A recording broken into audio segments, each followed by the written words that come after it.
Scott, obviously, you saw Houston not that long ago, and they're pretty tough. I mean, what do you have to do to try to get a home win in tomorrow's game? Well, first, any team that goes through conference has won all the road games, speaks to their toughness, and it starts obviously on the defensive end. But what's amazing about Houston this year in their conference-only stats, normally someone's a little better offensively, a little better defensively. They're just great everywhere. So they're number one here, number one there. Big thing is they do a great job getting second and third shot opportunities. And at the same time, third best three-point shooting team, so they don't need a lot of second and third opportunities. And then defensively, when they trap in the post and trap on the ball, they force a lot of turnovers, which, again, make it where we shot the ball really well. And the first time we faced them, we just didn't get enough shots. Scott, you go into this one with a 2-game winning streak. How nice was that just to get some wins under your belt and maybe build a little bit of confidence, I guess? Well, definitely you're in a much better shape coming off of wins than you are off of losses. And at the end of the day, you hope you're playing your best basketball at the end of the year. And for us, if we can stay healthy, hopefully that'll be the case. And the good thing is we're not wore down. We're not beat down. A lot of guys are excited to play fresh. And we continue to get better when we do have time to practice, and that's a positive. When you guys are recruiting people, I know you look a lot at, like, will they fit our culture here as well as, be able to play. What were your first impressions of VJ when y'all were recruiting him, and what was it about him that said he's going to fit here? Well, I think the first story I heard about VJ was he was on an Adidas trip, and he was in, I believe, Italy, and they couldn't find him, and then he was where they had the bags stored reading his Bible on a Sunday. So, I mean, right there tells you that's a Baylor kid, and anyone that believes in preparing champions for life, it's the spiritual, it's the academic character formation and athletics. And Baylor has a real neat, smaller family-type campus, and the last thing we want to do is bring people here that aren't going to thrive in that environment. And we've been really blessed over the years to not only have talented players, but really good representatives of Baylor University. Anybody? Not going to finish yet. We haven't kept him long enough. You expect to get a few more rebounds against Houston this time? Yeah, the last couple games, we've done a better job as far as getting guys into the fight. And I think first time we faced him was right after No Josh, and obviously I think we had 4 offensive rebounds. So that's not something Baylor basketball does. So hopefully we can continue doing what we've been doing as far as percentages are much greater, much better. Our efforts been much better. A lot of times you can do your job and the ball doesn't bounce your right way. So we just want to do our job and play the percentages. What was the extent of Langston's injury, and how has he been able to practice, that kind of thing? Yeah. So so far, bounced back, been good. We'll see today. But it was great having him in the second half, and obviously when you're down to 6, it hurts everybody because minutes, rotations, fatigue, and having an additional person, especially somebody that knows multiple positions offensively, defensively, and Langston understands the physicality of the Big 12. I mean, he's a grown man, so he really adds a lot to us. An obvious question, but how much has it helped? You talked about having that 7, having the 7 at practice too. How much has that helped, just in terms of kind of preparing and that kind of thing? Yeah, I mean, basketball is a team game, and if you don't practice as a team, you're not going to play as a team. And actually, that's one thing you love about coaching is you can see in practice, normally the carryover in games. And you see it all the time, going back to like when we tried to win the Olympics, just putting a group of guys together. It doesn't work. You got to have time to bond. You got to have chemistry. You look at different trades and whatnot. I mean, in the NBA, they'll put 2 or 3 guys together, and then they're injured, so they never play together, and then they go in the playoffs 8, 9, 10 seed, and they lose in the first round.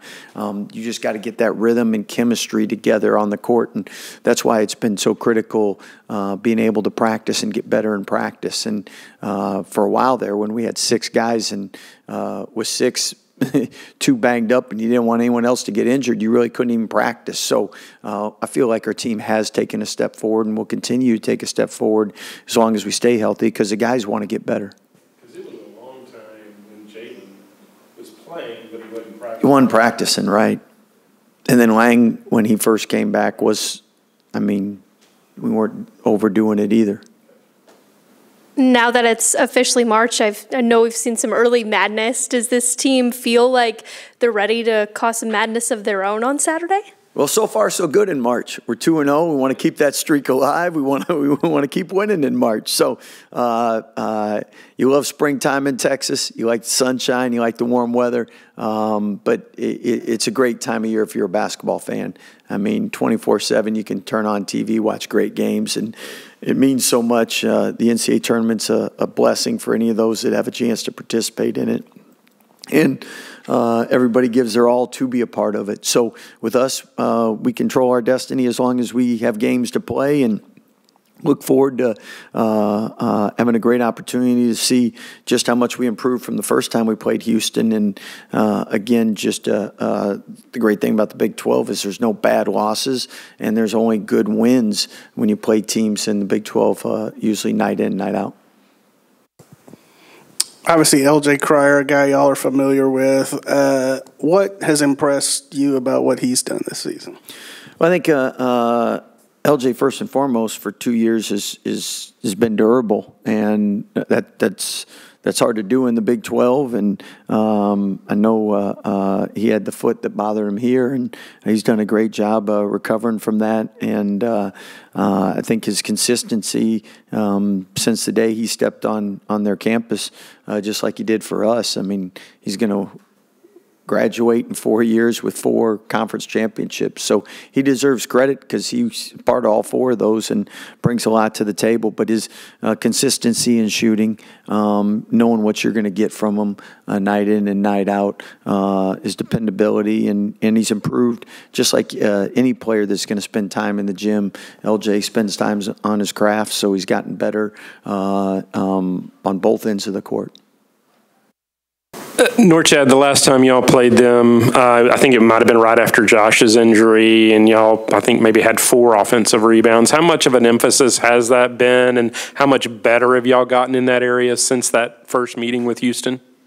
I mean, we always been working on that because that's something very important for us, rebounding. So, we just keep working, trying to get better, game plan. We can't make them get offensive rebounds, more than we get in offensive rebounds. Jalen, you've talked about it. How nice has it been for the 7-man rotation to actually be in practice and stuff? Because I know you and Lang both, when y'all were coming back, y'all weren't even practicing every time. How much has that helped, do you think, having that practice time with the rest of the guys? I mean, it's helped a lot. I mean, for us individually, I could just speak on that, just getting that rhythm in practice, just seeing the ball actually going in practice, not just relying on when the lights are actually on in the game. That helps us a lot. And then even with our teammates, just keep building that bond and chemistry. I was telling J-Mo earlier that a lot of teams kind of they know who they are. They kind of plateaued, and I feel like we haven't reached our ceiling yet. So we're just excited to just be together and just keep pushing.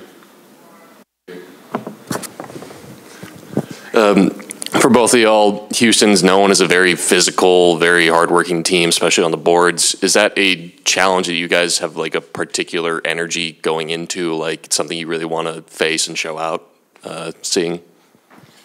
I mean, we've been working on ourselves, you know, like how he said, team bonding and all that stuff. But, you know, having the guys on the practice court, you know, getting, like, game speed practices in with everybody, that's just been something really great. And, you know, I think we focus more on Baylor basketball, playing the way we do, and, you know, executing, like, the stuff that we do. I know Texas A&M took down Auburn a couple days ago, and now that March is officially here, are you guys feeling like you might have some madness energy that you could contribute? Yeah, I feel like we're capable of taking on anybody. We're just going to try to execute the game plan and just go from there, you know? Yeah. For either of y'all, is there maybe a different confidence level now? Like you've got a couple of wins under your belt and, you know, even the one at Fort Worth, you know, winning on the road like that. Is there a building confidence maybe? And I think the confidence has always been there. You know, just been ups and downs during the season. So, you know, just show it now. Like, you know, we worked hard during all season long. We had injuries. We had whatsoever. No, we can't put no more excuses. We just got to go out there and hoop and, you know, put Baylor name in high. Jalen, last home game of the year, is there any excitement for hopefully leaving the fans here in Waco with a good taste in their mouth, with a good showing out there? 100%. Last game in Waco, the fans have been nothing but amazing. We've had some great home games, great atmospheres. So as a transfer, it's been honestly an amazing experience. And for the guys who can't come back to college, like our seniors, we don't want to have their last home game in the Foster with a loss. So we're gonna do everything we can to get this dub and go undefeated in March. Jalen, can you talk about VJ as just a teammate and also what he brings to the court? But as a teammate, how is VJ as a teammate? And you can answer it too, Norchad.